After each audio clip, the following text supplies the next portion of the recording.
Tensions between India and Pakistan have escalated sharply. This follows a major Indian military operation codenamed Operation Sindoor. India launched the operation on May 7, 2025. The target was terrorist bases across the border in Pakistan. This action was a direct response to a horrific terror attack in India. The attack, which deeply shocked India, was traced back to groups operating from within Pakistan. India claims these groups enjoy support from elements within the Pakistani establishment. Pakistan denies any involvement in the terror attack. However, the incident ignited public anger in India. This anger put immense pressure on the Indian government to act decisively. The Indian government stated that Operation Sindoor was essential for national security. They emphasized that the operation was not an act of aggression against Pakistan. Instead, they framed it as a preemptive strike against terrorists who pose a direct threat to India. The operation aimed to dismantle the infrastructure of these groups and prevent future attacks. India used precision airstrikes to hit 9 terrorist camps.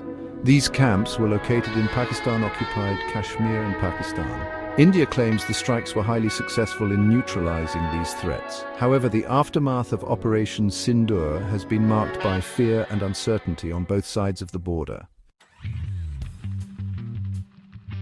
Pakistan responded swiftly to India's operation. They condemned the strikes as an act of aggression.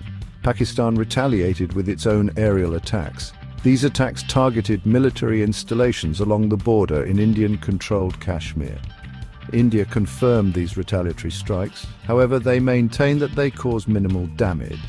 Both sides have deployed significant military forces to the border region. This has led to intense shelling and cross-border firing.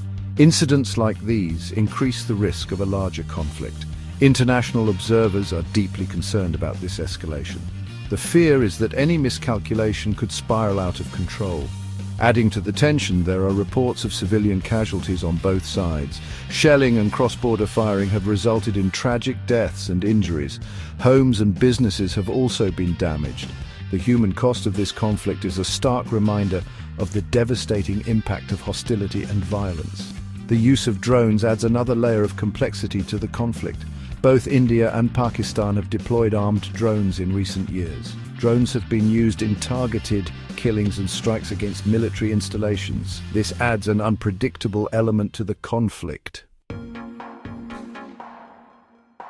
Following Operation Sindoor, the Indian government has been holding high-level meetings. Top officials are assessing the situation and planning their next steps. The Indian Prime Minister addressed the nation. He reassured the public that India is prepared to defend its citizens and interests. There is a heightened security presence across India, especially in border areas. Pakistan's government has also responded strongly to the Indian operation. They have condemned the strikes and vowed to defend their territory. The Pakistani military is on high alert. They have promised a befitting response to any further aggression from India. The international community has reacted with alarm to the escalation of tensions. The United States, along with other global powers, has called for restraint and de-escalation. They are urging both India and Pakistan to engage in dialogue. The United Nations is also closely monitoring the situation. Neighboring countries are particularly concerned. They fear being drawn into a wider conflict. The international community is actively trying to mediate between India and Pakistan. The goal is to prevent the situation from spiraling further out of control. The escalating tension has had a significant impact on civilian life, particularly in border regions. People are living in a state of fear and uncertainty. Schools and businesses have been closed in some areas. Transportation has been disrupted, with flights cancelled and train services suspended. There is also a growing humanitarian crisis. Thousands of people living near the border have been displaced from their homes. They are seeking refuge in safer locations. These displaced people are in urgent need of food, water, and shelter. Despite the heightened tensions, there are hopeful calls for peace from within both India and Pakistan. Civil society groups and prominent figures are urging their governments to choose dialogue over violence. They are emphasizing the need for a peaceful resolution. They remind everyone that war only brings suffering and destruction.